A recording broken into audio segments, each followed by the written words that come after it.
Hey guys, welcome to another episode of the Finn's Faithful podcast. We're early here today with you guys, a 1 p.m. start. Please, guys, hit that like and subscribe button. It's very important so we can continue to bring you guys great Dolphin content and great guests like we have today.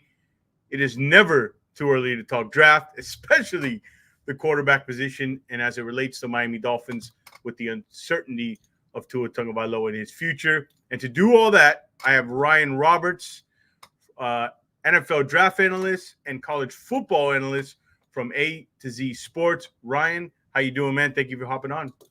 Yeah, no, man, I really appreciate it so much. This is a very interesting time of the year because we start to see like a trickle down effect of like some teams maybe going in the wrong directions, injuries happen, all this great stuff. But I'm happy there's use for the NFL draft conversation during the season. This always makes me very happy. Yeah, me too. It's like for me, it's all year round. All right. Before we get into the prospects in the 25 class, let's bring it down here what relates to the Miami Dolphins and Tua Tagovailoa.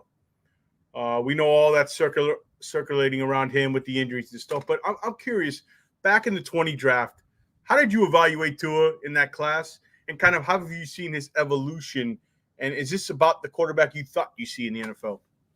It is to a certain degree. I mean, kind of my thoughts of Tua at Alabama were like quite simply there's, from just a pure God-given talent perspective, I think he kind of checks a decent amount of boxes, but I wouldn't say he has a exclamation point in any spot, right? Like his arm strength is solid for NFL standards. His movement skills in the pocket are pretty good for NFL standards when he's healthy and he's kind of a springier athlete.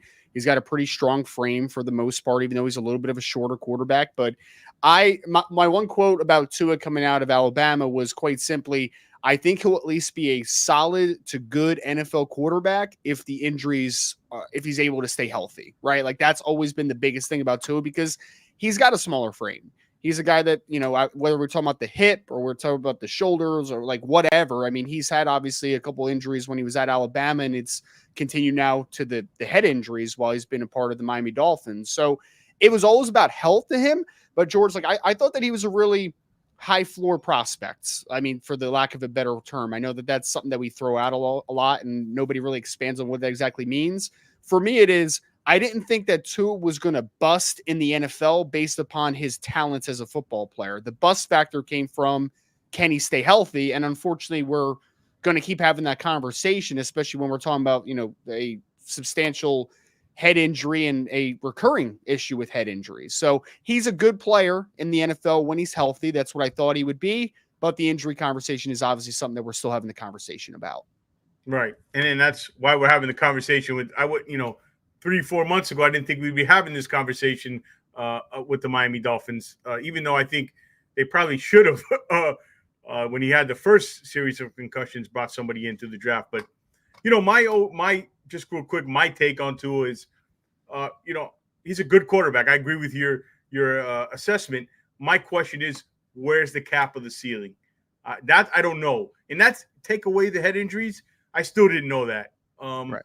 And I thought I talked about this on numerous podcasts about the weight loss, that was kind of his way of, feeling more comfortable, getting a little more off script and the stuff that he was criticized for. And that would raise his ceiling a little bit. And unfortunately, it's got to be in the back of his mind now. I mean, who knows what the future holds, but do you think this is a good idea for the Dolphins to be looking at quarterback in this upcoming draft? I mean, you have to in some capacity, right? I mean, the conversation is going to be about whether you're finding a long-term answer in some way, or if you're finding a developmental kid, or you're finding just a guy that could be a number 2 quarterback. I mean, I have followed this saga now for a couple years just because my dad is actually a huge Miami Dolphins fan. Okay, so like cool. I do not have the Dolphins fandom, but like I follow them closely, obviously for my family, right? And for me, like I don't want to advise to it either way. Like there's going to be some people that are vocal of like, hey, dude, like this might not be a good idea to continue to playing at this level. This might be a good idea. Like either way, that is his decision at the end of it. And I don't know. I mean, by all accounts, it seems like he's going to continue to play as long as he can. I don't know what that long-term shelf life is going to be, but you have to, I mean, because you think of it this way, the NFL is a business at the end of the day, right? These people that are the ownership down to the general managers, down to the head coach, like they are all a part of a systematic approach to creating a good product, right? And And whether you believe in Tua is the long-term future or not as the starter, you need to find someone to bridge that gap between injuries and sustaining this product, because Miami Dolphins are a much too good of a talented of a football team. I shouldn't say good right now because they're not a good football team, but they're much too talented of a football team to just completely die when one injury happens. I know it's a quarterback and that matters most, but like the biggest fault of this team right now is like, why was Skylar Thompson the backup quarterback for this team coming into the season? Like that's the biggest flaw for this, in my opinion. So there's going to be several quarterbacks. We talk about the first round conversation. You can maybe talk about the day 2 conversation of a guy that is at least a developmental player that maybe you can lean on. But either way, you have to add talent into that quarterback room, whether it's starter or it's a guy to be a bridge, because you can never, I mean, you just can't predict what's going to happen with a head injury, right? Like that is a very unpredictable situation. So yeah, they need to strengthen that room, whether that's as a starter or backup. That room needs to get a lot more talented. All right. I couldn't agree more. So let's talk about some of these guys. Let's start, I guess, in my own backyard here, University of Miami. What a season he's having. What a performance versus Cal last week. I guess people call it the Heisman moment. He's a guy who opinions differ on. I've seen him anywhere from top 5 to end of the first round, right? Where do you stand with Cam Ward? This is like a wave. This is a wave of a evaluation so far. So like, here's where I've been with Cam Ward for years. I remember watching Cam Ward when he was at Incarnate Word FCS team in Texas, right? He was his starting quarterback. He was during that weird COVID spring season for the FCS where like they only played a few games. And I remember watching him in one game, just casually watching, not breaking down film, just watching on a broadcast. And I had put out into the universe as a tweet of like, hey, this kid, Cameron Ward for Incarnate Word, he spins it a lot differently than most FCS quarterbacks. Like this is a live arm, right?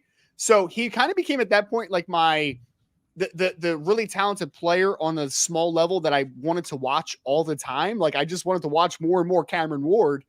And I mean, he was so good during his 2 seasons at Incarnate Word. And then he used that, he leveraged that to get him obviously an opportunity at Washington State the last 2 years. And year 1 at Washington State, I was like, I might have to pull back here a little bit, right? Like you see it, you saw the maturation, you saw the jump, and there was just ups and downs to him. Then the second year, you saw a lot more ups. There were still downs. He's still a volatile kid as a player, but you saw a lot more ups. So far this year at Miami, there's been a couple hiccups during games, but like the kid leads college football with over 2,200 passing yards so far. He's accounted for 22 touchdowns so far in 6 games. He's been tremendous. Now, there's going to be a great conversation about him on, I don't want to say that the off the field because that sounds a little bit too harsh, but there have been some like character questions that have been kind of thrown out there around the league of like, you know, just maturity more than anything, nothing like criminal, nothing psychological, like none of that type of stuff, but just like maturity stuff. Like, let's talk to him about that. So I think that for Cameron Ward, the big thing that we're going to see is one, can he keep doing what he's doing first and foremost? If he can keep doing what he's doing, he's going to be in the conversation as maybe the top quarterback drafted. Like he is going to be, I promise you guys, it's going to happen. He's probably going to go to the Senior Bowl. He's probably going to throw a little bit there. He's going to showcase the talent that he has arm strength wise. But then the big question is going to be when he goes to the combine, when they teams can sit him down with a pro day, when they bring him in for the 30 visits, all that type of stuff, just checking out off the field from a maturity level perspective, because being a starting quarterback, being a franchise quarterback, like that's a big job, man. Like that is a job riddled with just ridicule and second guessing. And you need to be able to be a really mentally tough kid overall. So all of that is to say is I am in on Cam Ward right now. I am. If he continues to do what he does, what he has been doing and stacks football games, this kid has the most arm talent of anybody in this class. Like there's a couple others that I like I like Shedeur Sanders to a pretty high point. I like some of what Carson Beck from Georgia can do. I like a few of these quarterbacks for what they are, but Cameron Ward, to me, when I watch him throw a football, there's nobody better in this class of just purely being able to throw a football from different arm angles, layering the football down the field. He can make throws that others just can't in this class. So I'm in on him as long as the things, just not character again, maturity If that checks out, I think that he has a chance to be the first quarterback taken, but obviously we're a long way away from April. Absolutely. Yeah, he spins it different. It comes off his hand, the angles. So you think the pre-draft process is going to be huge for him? That's going to determine if he is the first quarterback taken. Interesting. Yep. Is he, by the way, quick, he's listed at 6'2". Is he 6'2"? He's a verified 6'2", so he's 6'2". Okay. Yeah, he doesn't look as he's a thick kid, isn't he? Yeah. Yeah, I think in the spring measurements we had, he was 6'2" even and 220 pounds at that point. Okay. I've told that he's up to like 225 now. So yeah, man, he's a very densely built kid without question. Yeah. Okay. And another guy that you mentioned, Shedeur Sanders, who I don't know if you saw Dion, his father, selling him to the Dolphins or on that podcast, but in this Mike McDaniel system, he seems like the most ready, like the rhythm and timing kind of thrower. Would you agree with that? And I'm not as high as the rest of the league or the draft, Knicks out there. How do you feel about him? He's a guy I can't quite get my finger. I don't know why. I think it's partly because of all the chatter off the field, and like some of it's his fault. Like it is, right? Like him clowning on guys that left the team in the transfer portal, him saying stuff about his offensive line in a post-game interview, like all those things track back to him. But ultimately, when you're the son of Deion Sanders, you're going to be under the microscope all the time, right? Funny enough, George, is that from the people that I've talked to in the league, because the media and the general public think that like, wow, that kid is really immature, probably bad character, like all that type of stuff. Dude, they have glowing reports about him in the NFL, like glowing. I had a scout for a team that I obviously can't disclose who it is, but I had a scout from a team that told me that he has one of the highest character reports that they have ever seen. They called him a incredible human being, like incredible human being. So I think there's more maturity stuff here than there is like him actually being a jerk off the field, right? Which is obviously a much bigger thing. For me, the two biggest drawbacks to Shedeur before the season were two things. One, I thought that his internal clock needed to get a little bit faster. He holds on the football way too long, in my opinion. And then the other one that I didn't love was like, I think he has a good arm for the NFL, but I don't think that it is an exemplary arm at all. Like we just talked about Cameron Ward, who can make every throw on the field that you need at any given time. I'm not quite sure if that's Shedeur. Like, I mean, he can make the throws, but like, it's not going to be he's not going to make it look as easy as some guys overall, right? So far this year, based upon 5 or 6 games, whatever the heck Colorado's played this game, I've seen 2 of them on all 22 so far, and I will say this. He has been a lot crisper, ball getting out of his hand better, not fading off of his back foot quite as much. He's stepping up into the pocket. He just seems a little bit more controlled, a little bit more comfortable. Because I think one grace point that we didn't give him last year was he went from Jackson State to playing Pac-12 football, right, in a year where it was like, that's a big jump, dude. You're going from FCS all the way up to Power 5. That's a massive jump.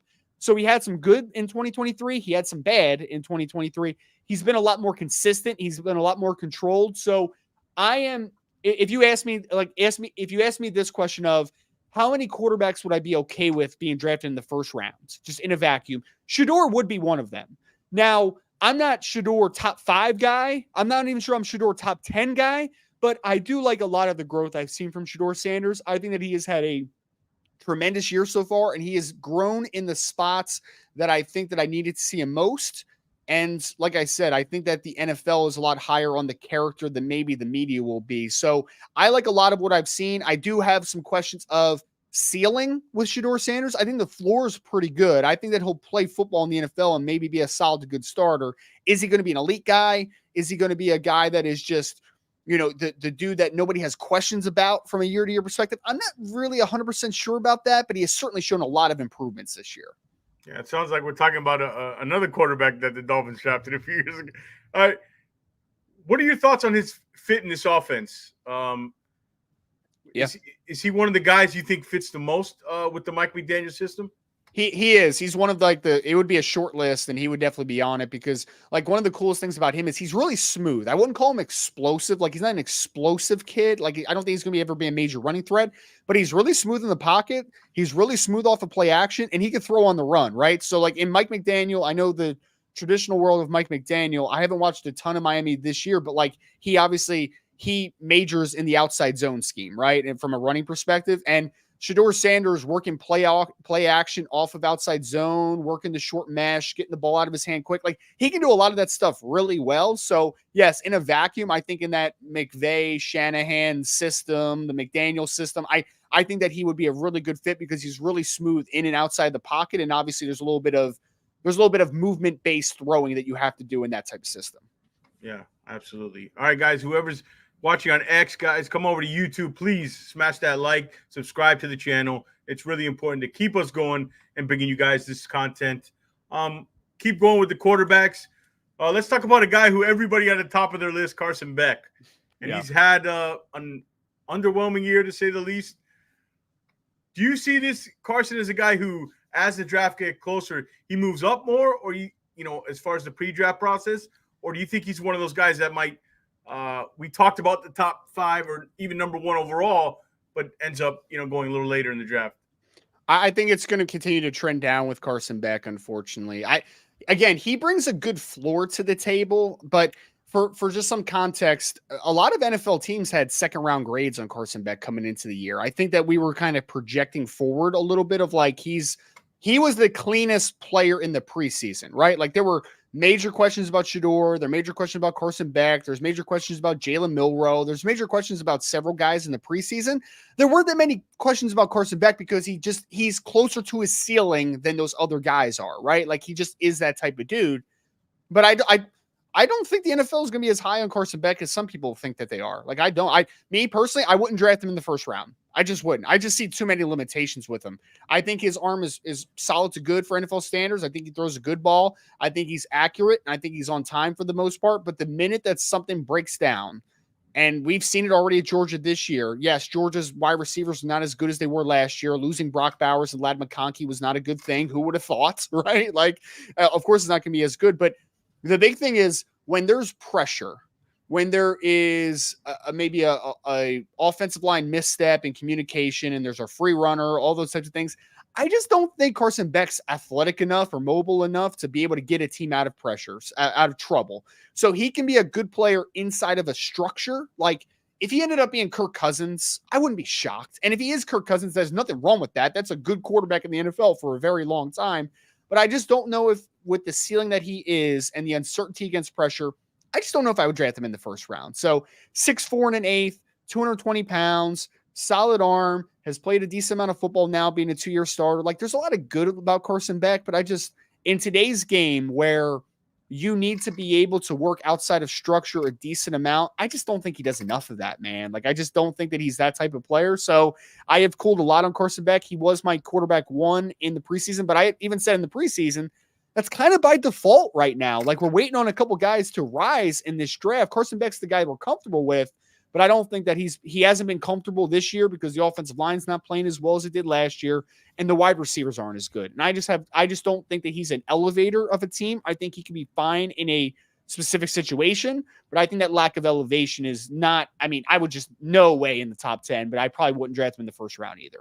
Yeah, every year it seems like we have a quarterback that is like this. Starts off in the top, even number 1, and ends up like, is he this year's Will Levis? We had Levis all the way at the top, end up, and I think he's a second-round guy when I watch Carson Beck play. And like you said, a lot of the times the league has a different opinion than what, guys like us who talk, the draft on social media or even in the media. There's perspective of the league, and then what was put out on on the web, and then you come to the draft and you realize, wow, this guy went 3rd round. No, that's for all along the league had this guy, and you don't find that out. I mean, you might, Ryan, with some of your connections, but some of the fans don't end up finding that out until after the draft happens.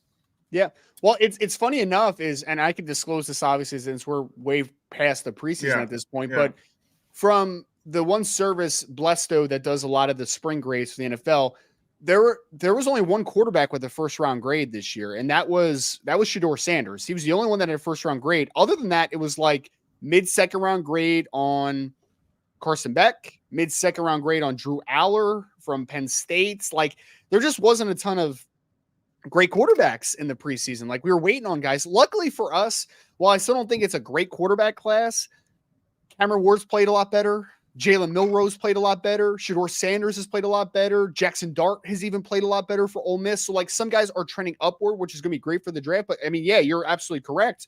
The preseason evaluation from the media perspective of like Carson Beck going top 10, and I was a part of that, was not something that necessarily the league was there with yet. And I think that is just, I mean, I wouldn't even say it's trending downward from the league perspective. I would say it's just stagnated. Like I think Carson Beck is what he is. There's nothing wrong with that, but I think he is what he is. And I think the league will value that probably somewhere in the top 50 picks, but I'm not certain that it's going to be in the top 32. And I almost can guarantee it's not going to be in the top 10. Yeah. You mentioned Jalen Milroe. I thought he was a guy who might benefit from going back to school year, but looking at this draft class, he might want to come out because it's not stacked. He's got to make a business decision, obviously. I mean, as far as raw talent, I mean, he's probably at the top of the list, right? Yeah. How do you feel about Milroe? Do you think he should go back to school, or do you think he ends up coming out? I think that it's a great question because I think he'll go in the first round if he leaves. I do. I personally would not. I don't think So I put this on Twitter earlier, and this is kind of a part of this conversation.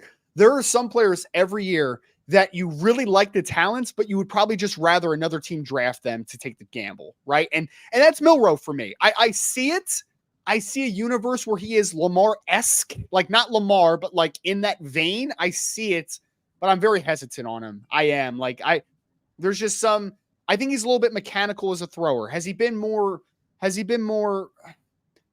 throwing with better anticipation this year? Has he been throwing with better timing? Yes, absolutely, from 2023. There has been growth in that area, but I still see times where I'm just like, I just don't know if he's natural short to intermediate. Like there's just inconsistencies there. He's a great deep ball thrower. I mean, he's basically a javelin thrower. He's an excellent deep ball thrower. Great athlete. I just think that he's a player, though, that is just so dependent on situation. It is. I mean, and Lamar was to a degree, too, because like if we would have drafted Lamar and put him in a system that like didn't accentuate his running skills that like Greg Roman did early on and didn't let him be an athlete, it would have hindered him. He would not have been nearly as good as he possibly could be or what he is now, obviously. So I think Milroe is very dependent on situations. I like the trending upward. I think he probably will come out this year just because, again, I think he's going to be a first-round pick. Would I like him to go back another year with Jalon DeBoer? Absolutely, I would, because I think if we saw the incremental improvement from 2023 to 2024, I can imagine what he would look like with 2 years under Jalon DeBoer as his head coach. I'm just not sure if we'll necessarily see that. He's a great athlete, talented thrower. I just think that he is a very situationally dependent player. He could be very good in the right spot, or he could be put into a situation that does not accentuate his strengths. And I'm not sure which one reality that's going to come. So he's a little bit of I think we overuse the term boomer bust way too much in the draft media space, but he is a boomer bust player. He is, if you land in the right spot, you could be dynamic. You could be one of the better dual threat quarterbacks in the NFL. If you land in the wrong spot, I'm not sure if the long-term is going to be good. I mean, that's kind of where we are with Milroe. Yeah. And I think we're seeing around the league now how much the situation a quarterback goes into can be the difference. I mean, look at, right here in the backyard, Flores to McDaniel, Sam Darnold with in Minnesota, even though he took a dip last week. The situation, like who knows if Bryce Young went to the Miami, got you know what I mean? Exactly. It's really I always kind of knew that, but it just seems like this past year it's been emphasized more how much the situation. George, I always joke about that. Like, I would rather grading quarterbacks is so hard because there's so many factors, and there's a throwing inside of structure, throwing outside of structure, situation dependent that we talked about, right? I would rather you ask me to rank quarterbacks after I see where they get drafted to, not after a year, not after they play, but like the minute Bryce Young was drafted to Carolina, I'm like, that's not going to work, man. Like, it's not going to work. It just isn't. When Lamar got drafted to Baltimore, though, I'm like, okay, we could be cooking there, right? Like, that's a situation I like. There's just every year we just see teams that draft players that you just know it's not going to work. Like, did anybody think Zach Wilson to the New York Jets was going to work? Did anyone think that was going to work? Every single year, guys get drafted to the wrong situations, and every single year, guys get drafted to a situation that fits them. And there's usually not a ton of middle ground, right? Like, there's really not. So, unfortunately, I think that Milroe is one of those guys. Like Andrew Luck back in the day with Indianapolis, right? Andrew Luck could have been drafted by anybody. That's why he was a generational player, and he would have been fine long term, like, as long as the injuries didn't catch up to him. But like as a player, he was going to be fine. He was going to be a really good player. Trevor Lawrence isn't quite what I thought he was going to be, but like Trevor Lawrence also isn't a bad NFL quarterback, right? Because he has a little bit of that. He probably could figure it out in most situations. Jalen Milroe is not one of those guys. Like, I think that situation is going to depend a lot on how good he is, but there's a lot of quarterbacks that are like that, obviously. Yeah, I think the term generational means you're a bus driver. You know, you're not on for the ride. You drive the bus, and you can do it anywhere. And that's why the special ones, the Allens, the Mahomes, you know, those kind of guys don't come around too often. No. All right, there's a few other guys, kind of a group, you know, Quinn Ewers out of Texas, highly rated guy coming out of high school. Been a lot of surrounding his name. Where do you kind of see Quinn out of Texas? I'm low on Quinn compared to a lot of people. There's could Quinn go in the first round? It's possible. There was a lot of day 2 grades on him though before the season, so like he was a guy that needed to ascend a little bit. The biggest thing about him is I hate the frame. I mean, he's about 198 pounds, soaking wet right now. That just doesn't really hold up in the NFL. If you just go to like Mock Draftable and just look up guys of like that weight profile, like you're not going to find any successful NFL quarterbacks. So he's just a very thinly framed, slight kid, which I don't like because what's the biggest drawback to him? For the most part, it's can't stay on the field. I mean, we're digging on 3 straight years of him missing time due to injuries, right? Like him being banged up. So the frame injury history worries me a ton. He's also a kid that doesn't win enough inside of structure to make me happy, right? Like outside of structure, he's got a pretty talented arm. He can do the arm angle stuff. He's pretty smooth out of the pocket. Like there's some good things about Quinn Ewers. But then I always talk about like there's a baseline to play in the quarterback position. We've fallen so much in love with the hero stuff, right? The hero ball working outside of structure that we don't talk about the inside of the structure enough. Like you need to do these requisite things to be a good quarterback in the NFL consistently. And I just don't think that Quinn does those things enough. Like I know that he's going to be able to break out of the pocket at time, throw the ball from a different arm angle, do all those things. I know he can do that stuff. But if you can't do the baseline stuff consistently enough, I'm just going to be a little bit lower on you overall. And then the injury durability stuff on top of the frame, I'm just a little bit lower on Quinn Ewers. Yeah, I think Quinn's a classic case of guys who are highly rated. Everybody knows the name, and it's the easy thing to put in the mock draft in the first. I've seen him like the second or third ranked quarterback. I'm like, no. Crazy. Yeah. But I think it's the easy thing to do. We see that every year. You know, yep. A guy I really like, the LSU quarterback. Garrett Nusenheimer. Obviously, his dad played in the NFL. He's got bloodlines. Sometimes you watch, you don't see a guy often, then you watch the game and he pops to you. He pops. His ability to throw on different levels of the field. I like the fact that he had to wait his turn there. I'm not saying he's obviously a top 10 guy, but I think he's a guy. You know how we have a riser every year? I think he could be one of those candidates. What are your thoughts on Nusenheimer? Yeah. So Nussmeier, who obviously you're talking about, his dad has been an offensive coordinator in the NFL for a long time. Doug Nussmeier, I believe Doug Nussmeier is the quarterback coach for the Eagles, if I remember correctly. I could be wrong about that one though. But so Garrett is a Texas kid originally, has obviously been at LSU his entire career. Like you said, he had to wait behind Jalon Daniels to be the guy here. He has done some good stuff this year.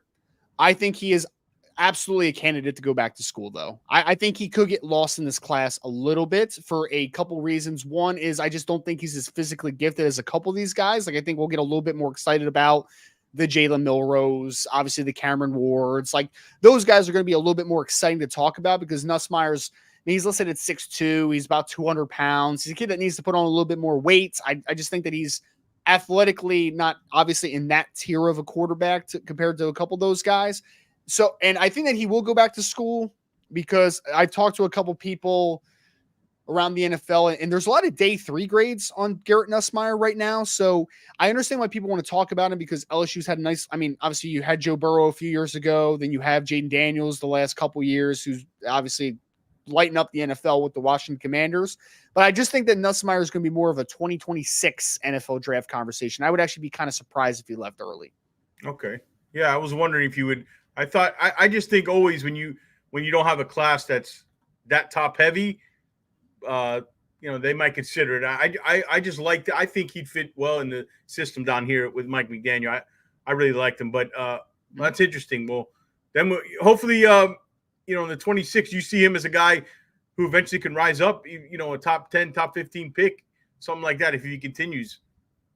I mean, definitely has developmental potential. I think the best thing is that when you're talking about LSU's offense, they're always going to have skill position talent, right? I mean, not many teams could lose Malik Neighbors, Brian Thomas Jr., and still throw out, very talented guys like Kyron Lacey and Aaron Anderson and some of the younger guys. And I mean, honestly, I think they've been out without maybe their most talented receiver all year for the most part, and Chris Hilton Jr., who's an absolute speedster, who's going to run 4.29, probably 4.29 somewhere in that ballpark when he comes out, probably next year.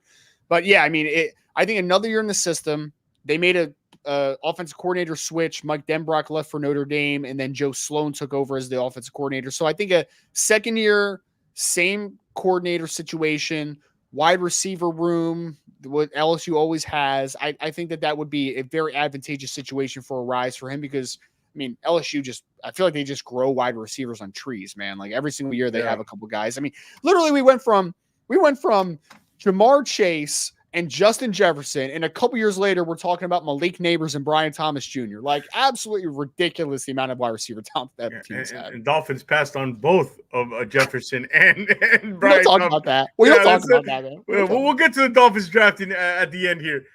So you think out of the top guys, the two candidates most likely to go back, if there were, would be Milroe and Garrett?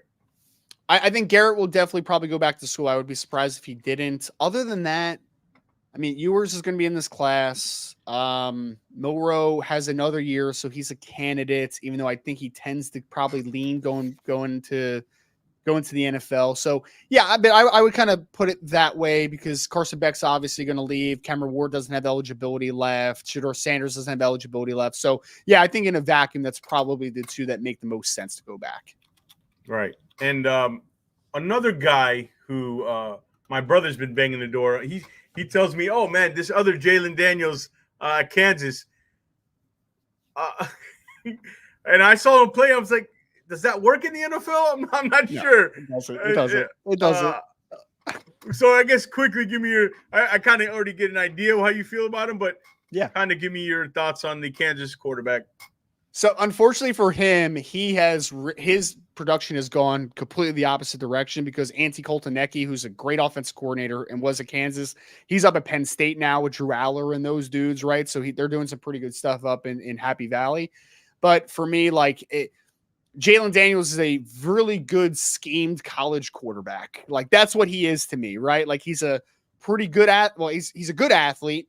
He's got a pretty lively arm to a degree. Like he's small, has an injury history, and I just think that he comes from a gimmick offense. So I have no idea if he understands how to read full field reads. Like I don't know if he knows how to work backside. Like there's just nothing translatable to doing what he does at Kansas right now to the NFL. So I think that we need to enjoy him for what he is, man. He's a really good college quarterback on that level. I just don't see NFL kid. Yeah, he's just a fun player, a guy who could maybe move to another position. Who knows? Jackson Dart is a guy I like a lot. Yes. He's somebody, when I talked about risers, he's a guy I think can rise in the pre-draft process as this goes on. How do you feel about Dart? I love Dart. I really do. I think that he is the riser in this class potentially outside of we know Cameron Ward has been rising, right? We know Jalen Milroe has been rising, but of the guys that we aren't talking about enough that could also rise in this class, I think Dart's the perfect candidate, man. He is verified in the preseason at 6'2", 217 pounds. So he has an NFL frame. He was actually recruited by some schools as a safety coming out of high school. Wow. So he was a late rising kid out of the state of Utah. His dad actually was a former safety at Utah, and Utah, funny enough, didn't offer him as a quarterback initially. They offered him as a safety, as a preferred walk-on. They wanted him to come walk on to play safety. Then his senior year, Dart was just balling out in the state of Utah, and then all the offers came. He ended up being a borderline top 100 recruit. And USC's coming after him, which he obviously ended up signing with.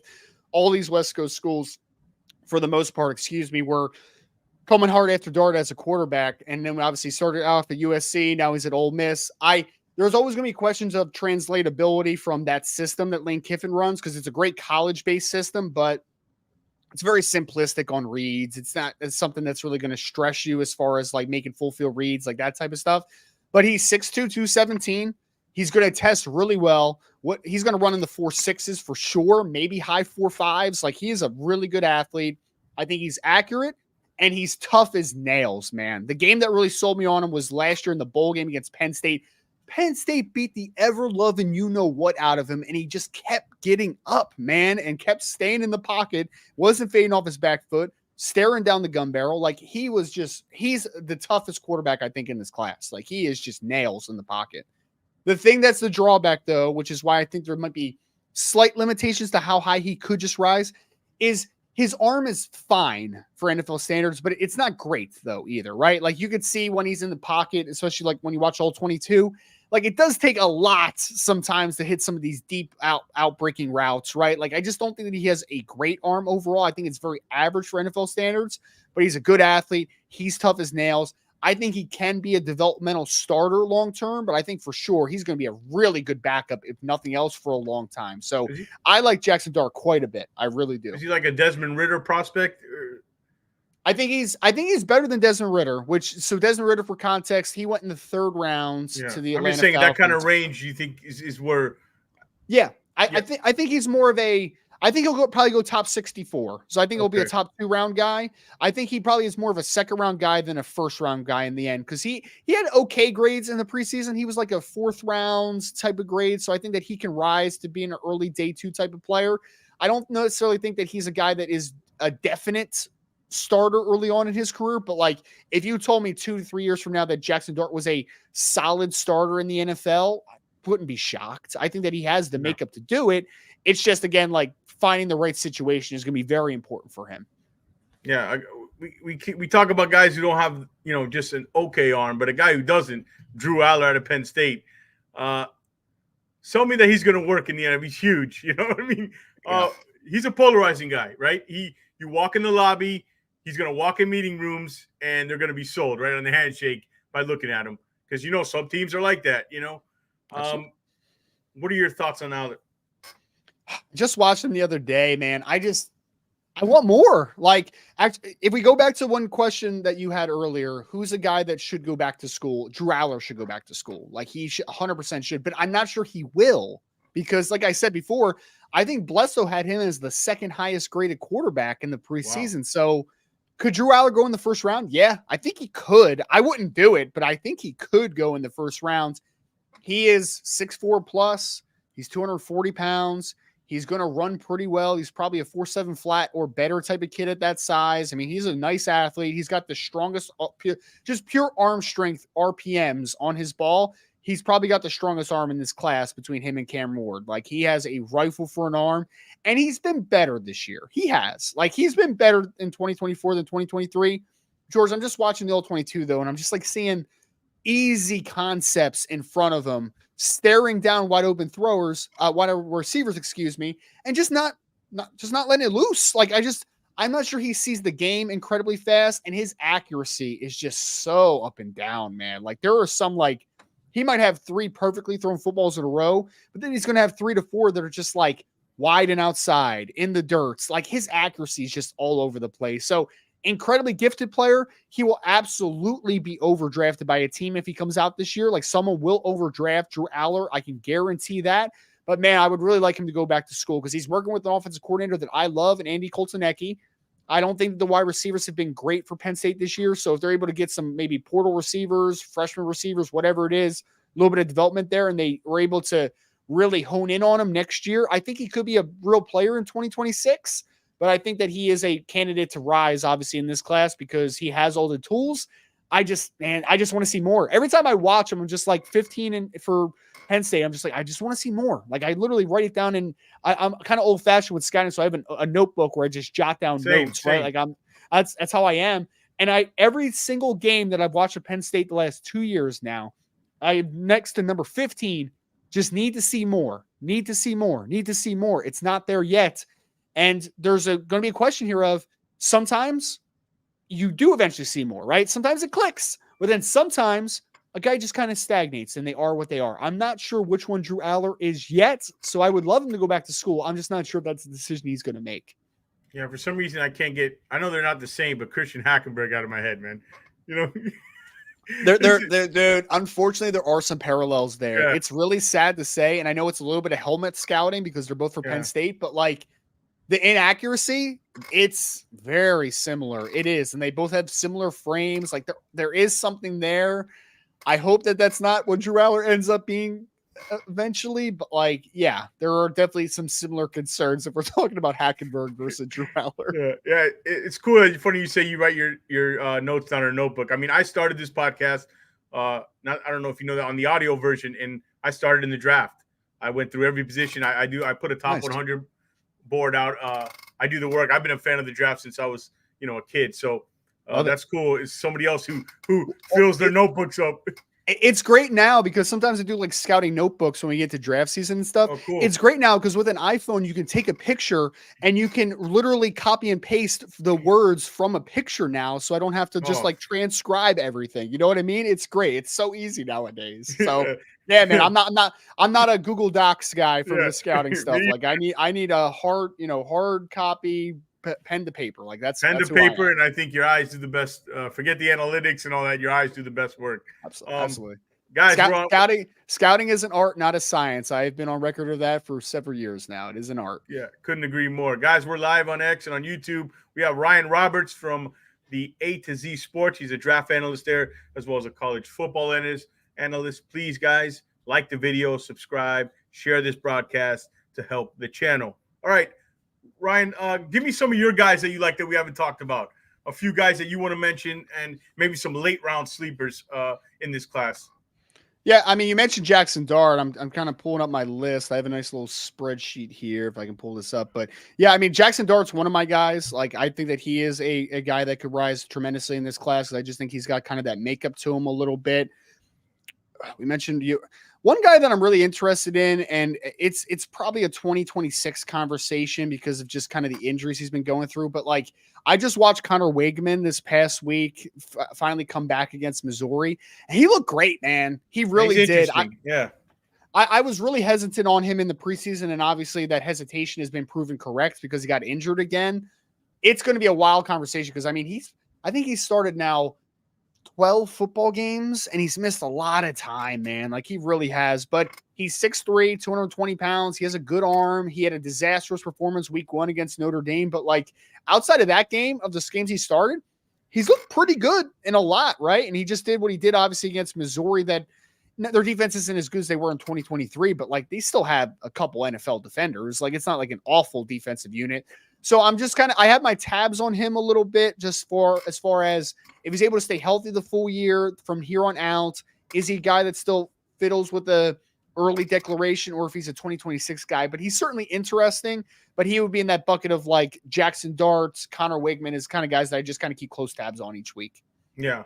You have do you have your like Brock Purdy, your 6th or 7th round guy, a guy to say, or that's way too early to but always there's a guy I look at and say, he's not going to get drafted, but if there is a guy who turns out to be a late round sleeper, anybody come to mind? One guy that two guys I would throw out there for different reasons. One guy is Byron Brown that plays for South Florida. Okay. Number 17. Yeah, close to here. So he's 6'3". He's about 217, 220, somewhere in that ballpark. He's a pretty physically put together kid, great athlete.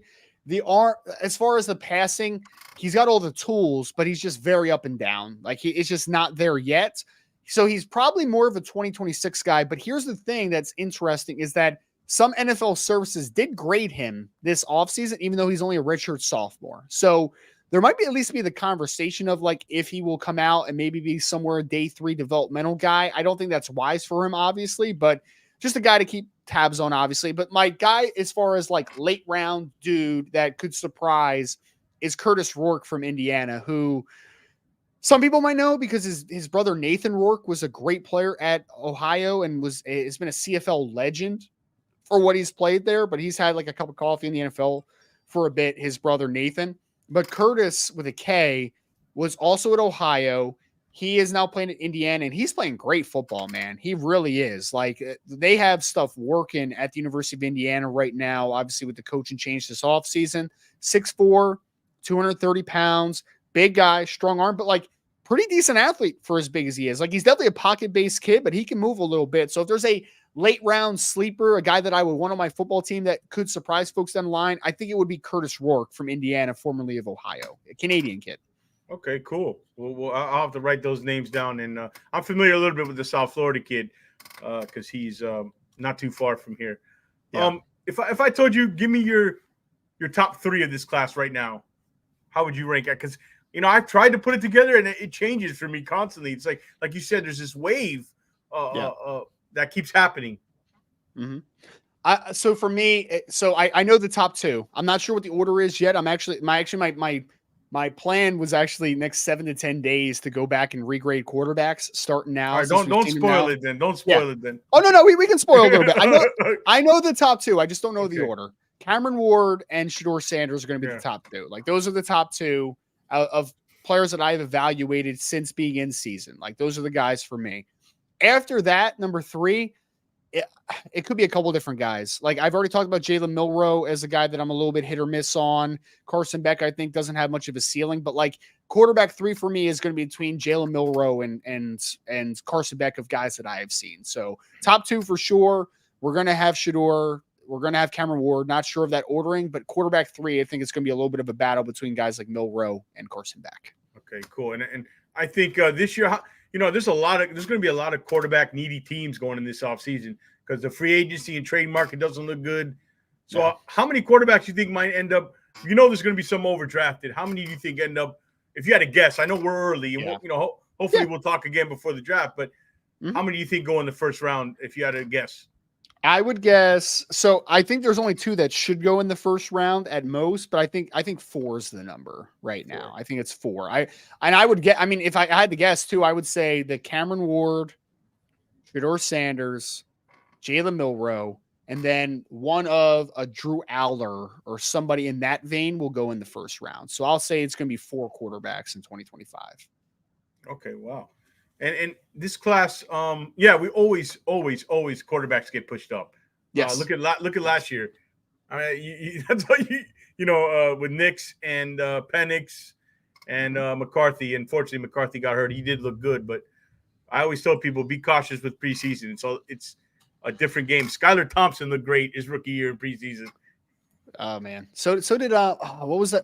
I always forget his name. There was a quarterback that played for the Bears that they put in a few years ago, and he ended up playing with the Raiders. It was a Pitt kid, played at the University of Pittsburgh, who threw like 3 or 4 interceptions in his first start because he was a preseason warrior. And then was he an undrafted guy?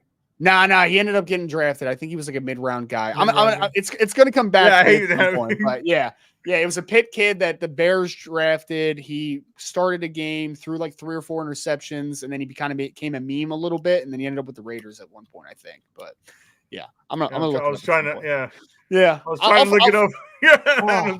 There's like there are literally memes about him because of how bad he's been in the NFL. But I'll know the name as soon as you say it, but I'll have to try to look it up maybe and put it in the description. But yeah, so this class, how would you rate them if you had to like compare this class for the past few years, right?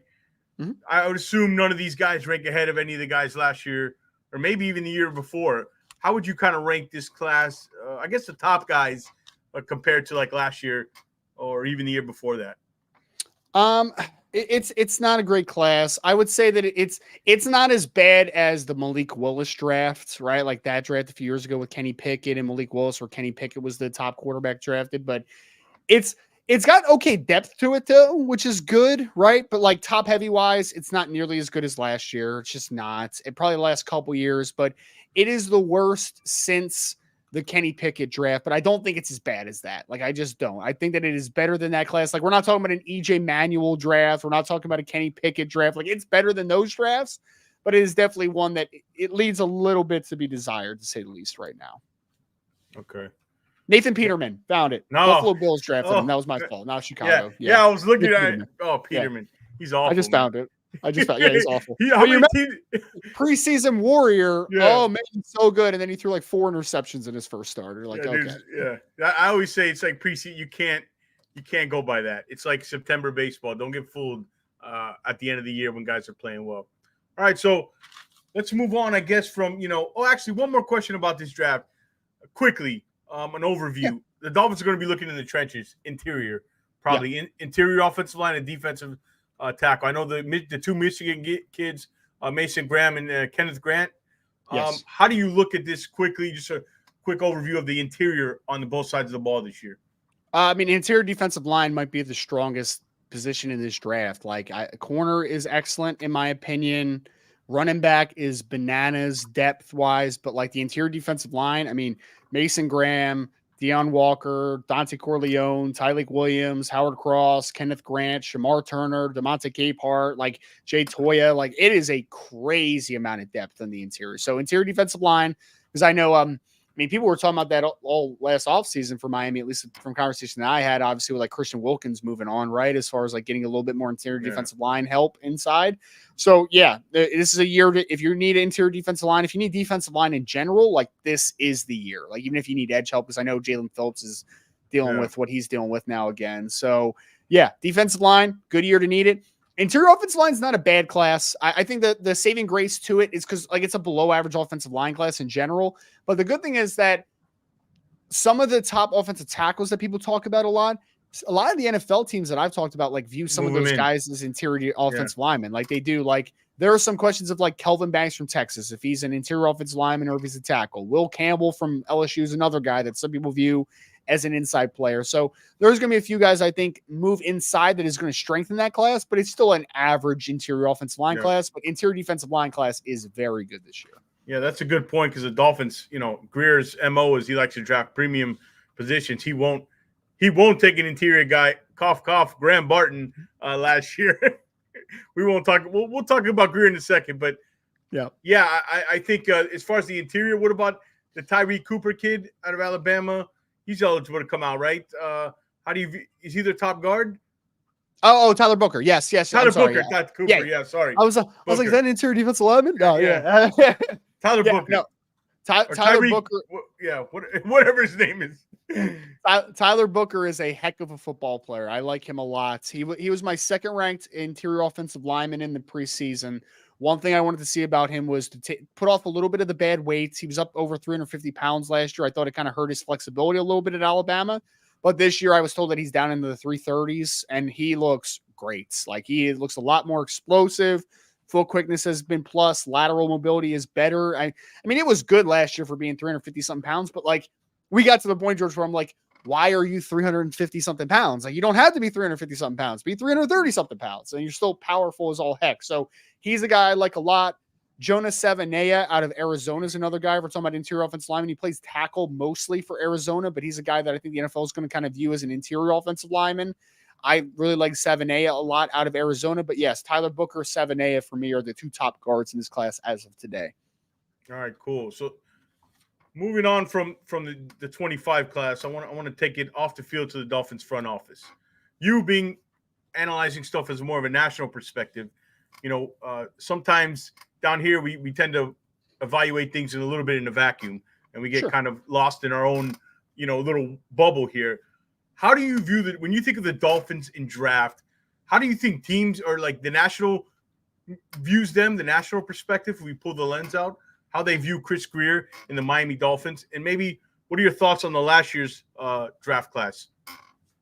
I think that there's a negative view of Chris Grier, and I share it, to be honest. I do. I know Dolphins fans have all been very skeptical and have all been very negative about it. And I think you deserve the right to be, man. I think that this is a flawed roster. I mean, I talked about it, but like, look, I know that Austin Jackson had a pretty good 2023 season, which is why he ended up getting his extension and everything, right? Like, I understand it, but average right tackle. He had played a lot more bad football than he had played good football. A lot more. Awful. Like, awful. The interior offensive line that they've put on the field this year it's gross, man. Like, it is absolutely gross, especially when you have a quarterback that has dealt with durability concerns. Like, why am I putting this slop in front of him? And then even as simple as like Teron Armstead, right?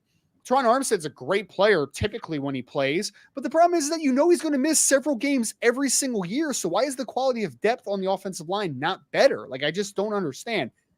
It's been bad. It's really bad. I don't blame them for paying Tua, like or going with Tua and sticking with Tua. Like I really don't blame them because that's the minute that you pull the plug on it, things could go haywire quickly, and these guys still have jobs to do ultimately, right? But I'm not a Chris Greer guy. I haven't been for several years. I don't think that it's trending in a good direction. Like it's getting to the point now with the Tua situation and where the offensive line is right now that you might have to pull the plug sometime soon and just kind of start this from scratch at some point, man. Like I think it's getting close to that type of situation. I don't think it's going to get a lot better before it gets a lot worse. So I actually feel for Dolphins fans because while I'm not a fan, my dad is, right? So like I pull for the Dolphins to be good. I do not want the Dolphins to be a bad team. I don't. I actually really upsets me when they're a bad football team. But like I think they're poorly constructed.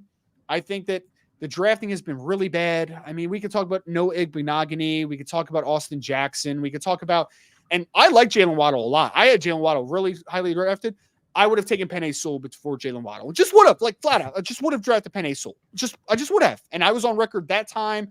I literally was like, I like Waddle. I don't hate the pick, but you should have drafted maybe a guy that could be the best offensive tackle in the NFL. Like he has that type of upside. So I think it's just a flawed roster. And I think that if you're talking about the flawed roster, you have to look to the general manager. So the ineptitude up front, the handling of certain situations, like it's just, it hasn't been good. It just hasn't been good. And the drafting has been quite poor at times, to say the least. Yeah. I put out a tweet probably a few years ago when this whole rebuild started. I actually liked the teardown. Okay. Finally, we're getting out of this. I like to call it the Ferris wheel of mediocrity. Let's tear it down, build the roster back up. But I had the conversation. I said, we're going to look back in all this. And I tweeted that years ago. And we're going to realize it's the guy who's picking the groceries is the problem. Absolutely. You can have this plan. The easiest thing to do is tear a team down. And he had a blank check, all the draft picks you wanted. And yeah, Jalen Waddle, you said is a good player. But I don't know if you share this opinion, Ryan. Sometimes it's the players. It's not the player you draft. It's the player you don't draft sometimes. And Absolutely. It's good. Like Christian Wilkins is a good player. But you know who the next defensive tackle was drafted right after him? Jeffrey Simmons. You know what I mean? Right. So it's and that whole trade down and accumulating picks is great, right? In theory. But how about let's just draft the great player? Like if we have Penei Sewell at tackle, I didn't like going from 6 to 12. I mean 3 to 12 back to 6. I like the deal they had with Philadelphia. I didn't like going back up. They could have had Rashawn Slater. I mean, these are all things that I thought at the time, like you said, it's a roster construction. And I just think even the Jalen Phillips pick, great pick, but why are we surprised these guys are hurt? You know what I mean? Right. It's just you get a shot to build a team. Look what Adam Peters done in Washington. Look how quickly, the Texans, one draft, all these picks. What did they do? Accumulated them, went up and got Stroud and Will Anderson. In the 2020 draft, I thought, hey, go up. You want Tristan Wirfs? Go up and get him. So what? You're losing a second-round pick that was Raekwon Davis? So what, dude? You know what I mean? So that's my opinion on Greer. I think he's a guy that I just think he's a mediocre GM. And what happens is he's been around mediocrity. He tore a team down that was mediocre, and he built up. I mean, dude, it's hard to mess this up with the resources he's had. And he's built a 9-10 win team again. It's because it's how he constructs rosters. And until that changes, I think the fortunes of the Dolphins, it's not so much the quarterback anymore. It's the right hire to run the franchise. And I think that's the biggest piece they're missing. Well, and I would add this is that I think that honestly, like Tua has been He's been fine. Well, he's been fine. And what I think that Tua is a good enough quarterback to mask some of those deficiencies when he's healthy and to make you feel like there's growth. But then there's also, you get into a little bit of like this quarterback purgatory conversation, right? Where it's like, you're still a playoff team technically, right? When Tua's healthy for the most part, you're winning a decent amount of football games over the last couple of years.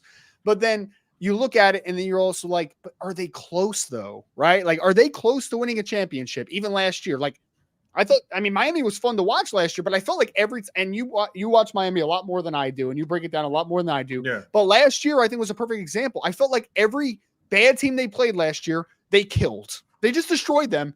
And every good team they played, they struggled or lost. Like, I don't know, man. Like, I think there's something to that ultimately, right? Like, it's a flawed team.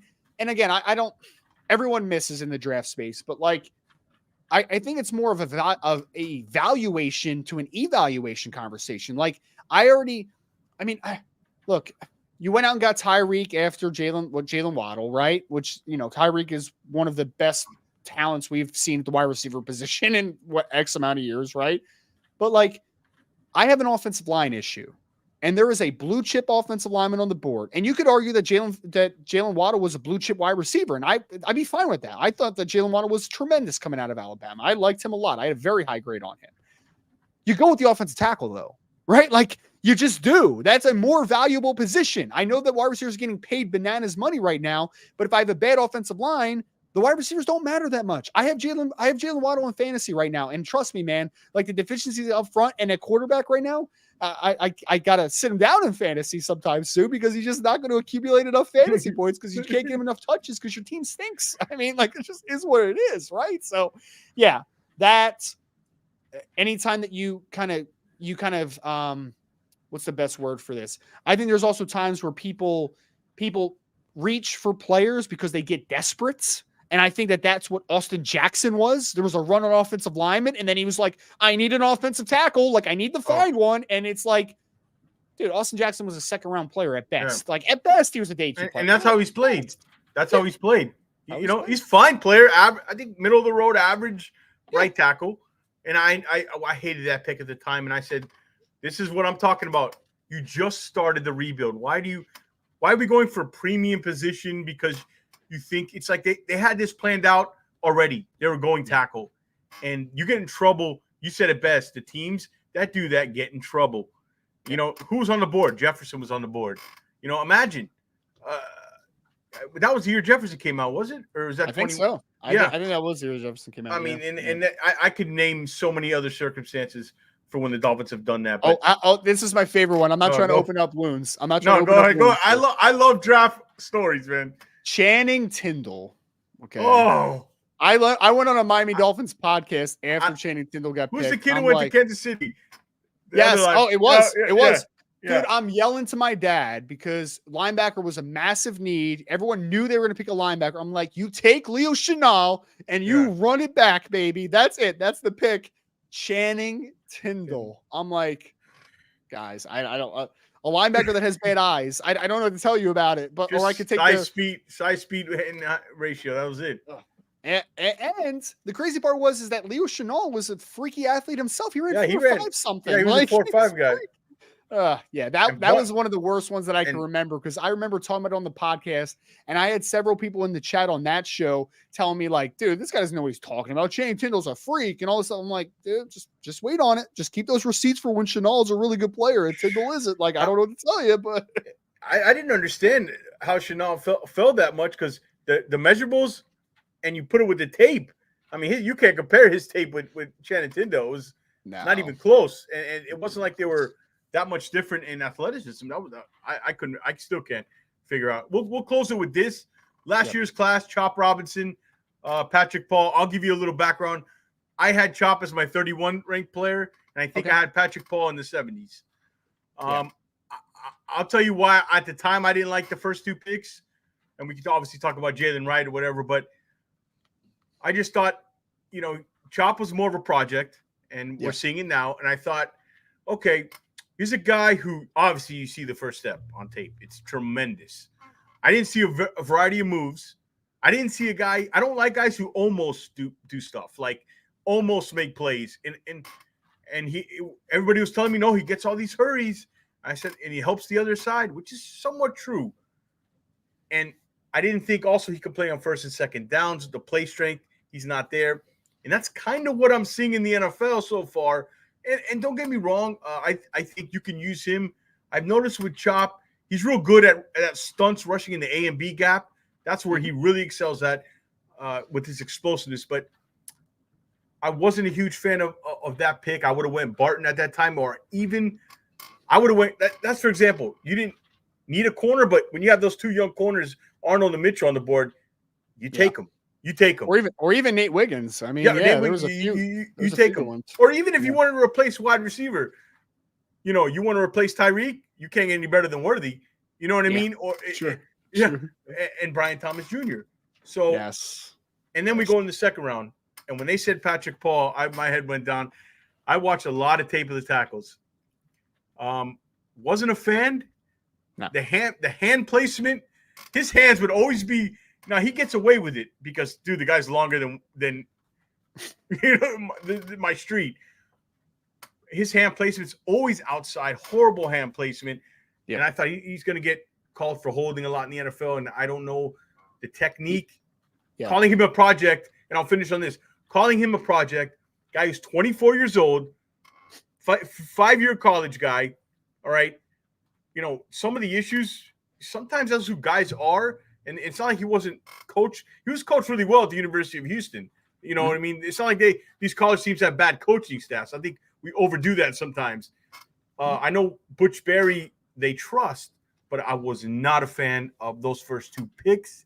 I don't remember. I can't remember. I've watched you during the draft. I can't remember where you had them, but what were your thoughts? Sorry, I went a little long there. No, you're fine. I mean, because we actually see both those players very similarly. I was not a chop guy last year. This was a similar situation or conversation I had about A.D. Mitchell that got drafted by the Indianapolis Colts. Oh. Look, we can't box scout because there's context to everything that we lose when we just look at statistics. There just always is, right? Watch the game. I'm a film guy always. But lack of production is a concern. It is. I mean, we could act like lack of production isn't a concern, but with Chop, it was one where I'm just like, he's like the meme from Moneyball, right? Where it's like, if he's such a good hitter, why doesn't he hit good, right? And I'm just like, he's such a good pass rusher, but he can't finish. Like, he can't get home. I mean, there's just, yeah. And then he's got some of the shortest arms statistically ever for the position. And because then when you, like George, for me, it's like, why do these measurables and these variables all matter? It's when something shows up on tape and I can figure out how to explain it, right? Is that why can't Chop finish plays? Well, it's because he doesn't have any length, right? Like he has no tackle radius. That's why I don't think he can win. That's why I think that when an offensive lineman gets inside of his chest, he can't get off and counter because he doesn't have length to counter. Like he just doesn't, right? So that I didn't like that pick at all. There were several players I would have taken. You mentioned a couple of them. Like if you just wanted safe and stability, Graham Barton would have been a hell of a pick to play center. Like it just would have been a great or pick. Even guard. Even guard. Yeah. He would have been a tremendous pick. Patrick Paul, I've had a long debate over Patrick Paul. He was a day 3 football player to me. He is long-legged, but he lacks bends. And anytime you lack bends, in the NFL, who is king of leverage on the edge, you are going to give up some bull rushes. You are going to be a guy that is going to play on his heels too often. And you're not going to be able to use the God-given frame and power that you have consistently. So he has some developmental potential, but I think you hit on it. He's not like this spring chicken that's like 21 years old, where it's like the long-term is going to be way better than the short-term. I have no reason to believe that. And guys that lack bend, it's hard for them to get that sometimes, right? To become more flexible. So yeah, I didn't like both those picks. I like the Jalen Wright pick specifically because he fits your offense perfectly. Like a glove. He is an outside zone kid. That's what he is, right? So yeah, I did not like the Chop pick at all. I probably like the Chop pick more than the Patrick Paul pick in the moments, but like both picks were just not great for me, to be honest. Yeah. Like I always said, I could see the vision. I know what they're looking at with Paul. I could see the vision, the length, solid athlete, but he just, like you say, plays high. He's long, great point with the legs are long. It's just he started. What was the game? Who was the game he started? He started the game, but I forget who he played. We played somebody before the Seahawks game. I think he started in. He was okay, not great. Gave up some mistakes, but that's on one sweep he missed the block downfield. I mean, you can expect that from a rookie, but I don't know. I wasn't a fan of a Chris Greer draft, another Chris Greer draft, and like you said, teams do miss, and he does get some things right, but like I've always said, mediocre GM, mediocre drafts. Yep. And I think we probably could end it there, Ryan. So we've been over an hour, dude. I could do this for 3 hours. I would love to have you on again as draft season approaches, even during the draft, before, after. It's been a pleasure to finally get to meet you and have you on the show. Before you go, let everybody know where they can follow you and find all your work. Yeah, man. Yeah. Appreciate you having me on. I'll definitely be down for the future without question. You can follow me at Twitter at Rise and Draft. It's like shake and bake, Rise and Draft. If you go over A to Z Sports, whether you're an NFL draft, college football, NFL fan, we have everything over there. And thank you as always for having me on. I really appreciate it. All right, man. Thank you, guys. As always, guys, stay Fins faithful. We are out.